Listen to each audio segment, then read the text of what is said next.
Let's talk about the developments regarding the supposed ceasefire/peace agreement in Gaza over the last week since the last time I talked about it. So I'm going to cover the Hamas executions in a minute, don't you worry. But first, let's talk about Israel violating the ceasefire agreement multiple times. According to The Guardian in this article from 6 hours ago, Israel has violated the ceasefire 47 times and killed 38 Palestinians already. Great ceasefire. They have also violated the ceasefire in other ways, like they have refused to open Rafah crossing to aid, when as a part of the agreement they were supposed to allow aid to come in from Rafah crossing and open it up. Officials say reopening of gateway between Gaza and Egypt would depend on Hamas returning remains of dead hostages. That is insane. They're dead fucking bodies. You know what? We're going to starve you unless you give us some dead bodies. That's really important, right? Like, Israel and the US are such insane murder-rape colonies that they consider dead bodies more important than alleviating active, real starvation of living people. This is aside from the fact that, obviously, you know the reason why it's hard for them to find the dead bodies? Because they were almost all of them were certainly killed by Israel in airstrikes.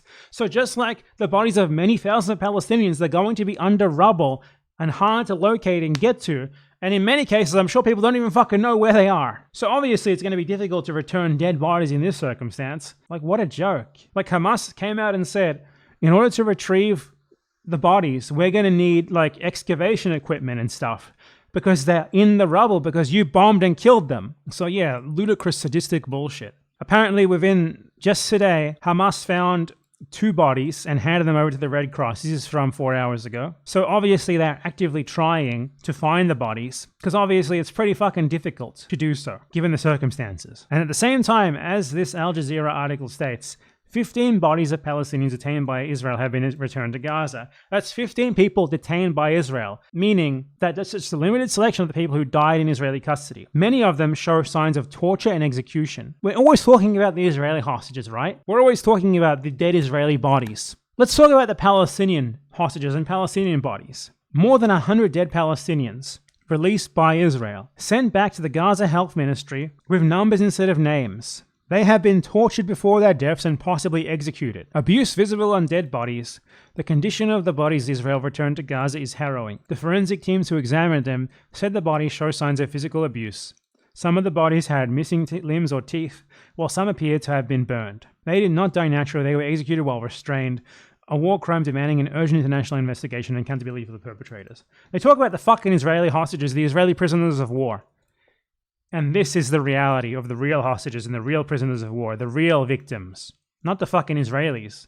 The Palestinians massacred by the Israelis. Now let's talk about Hamas executing collaborators in Gaza. This is just about the least surprising thing ever, okay? So, as has been well documented for more than a year now, Israel armed and backed a bunch of like collaborator militias in Gaza. And I don't know what those collaborator militias thought was going to happen after this all like ended or there was a ceasefire or something. But the second that the IDF is no longer actively like fighting Hamas, they turn to the collaborators, the Israeli armed and backed collaborators, the ISIS collaborators. And they are finding them and executing them, which is precisely what you would expect to happen given the situation. Now, obviously, in a situation like this, in a genocide, you don't exactly have time to, like, give them a fair trial. You don't exactly have time to try them and make sure they're 100% guilty. You don't exactly have the means to do that. But these people are clearly too dangerous to just be left to run around. And there's no prisons in Gaza. You know why there can't be trials? You know why there can't be prisons? You know why? This is basically the only option that they are left with to ensure the safety of the people of Gaza from these Israeli-backed mass murdering militias. Because you destroyed the prisons, you destroyed the courthouses, you killed the judges, you killed the magistrates, you killed the prosecutors, you killed the prison guards. So this is basically the only thing that is practically viable here. The same exact thing, I will remind you, was carried out by the resistance in World War II. They didn't have the capacity to hold prisoners, obviously, so they didn't. They did this.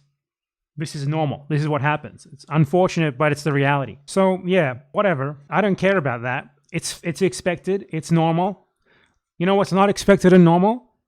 Well, it's expected, but it's certainly not normal or not acceptable. Israel taking Palestinians hostage, thousands of them, torturing them literally to death, as the dead bodies return of these Palestinians have shown evidence of. Like, they're accusing Hamas and stuff of violating the ceasefire and stuff like that. Man, Israel's been violating the ceasefire. Israel's been violating the terms of this already very lopsided agreement. Hamas has been doing everything they possibly... Everything that Hamas has been doing is what you would expect from a resistance group in this circumstance. They're doing everything possible to try and abide by the agreements as is within their means in good faith. And dealing with the collaborators, the Israeli genocidal collaborators who apparently thought that they were going to get away with what they were doing.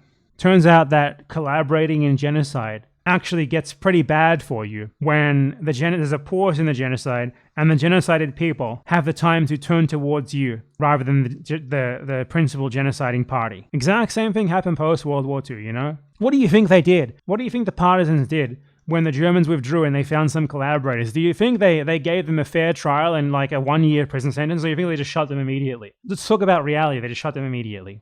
It's the fact. It might be gruesome, grim, you know, confronting, but in the circumstances, there's scarcely much more that can be done. Anyway, that's my little ceasefire update.